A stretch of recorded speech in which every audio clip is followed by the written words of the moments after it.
ৰাতিপুৱা শুই উঠিয়ে যিহেতু ৰ'দটো দেখা পাইছোঁ তো মই বোলো কাপোৰ অলপমান ধুই লওঁ মানুহজনৰ কাপোৰখিনি যিহেতু ধুব লগা আছিলে সেই গতিকে তো মানুহজনৰ এই কাপোৰখিনি খুলি লৈছোঁ লৈ পেলাই বোলো কাপোৰখিনি ফাৰ্ষ্ট টাইমে চাৰ্ফত দি লওঁ তাৰপাছতে ছোৱালীহঁতক পঠাই কৰি লৈহে বোলো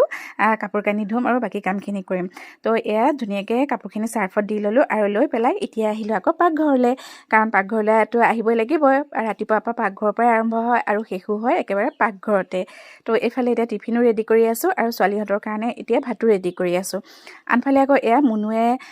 ধুনুক চুলিখিনি আঁচুৰি দি আছে মানে ৰাতিপুৱা যেতিয়া মুনুৰ টিউশ্যন নাথাকে এইখিনি সহায় বাৰু নিশ্চয় পাওঁ দেই তাইৰ পৰা তাৰপিছতে এয়া ভাতো হৈ গ'ল আৰু দুইজনীৰ কাৰণে এয়া ভাতো ৰেডি কৰিছোঁ আৰু দুইজনীকে ভাতটো খাবলৈ দি মই আকৌ টিফিনটো বোলো ৰেডি কৰি লৈ লওঁ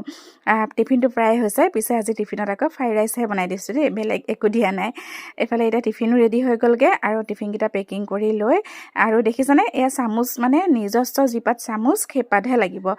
বেলেগৰ এপাত চামুচ দিলে নহ'ব তো এয়া ফাইনেলি ৰেডি হৈ গ'ল ইহঁতক পঠাই লওঁ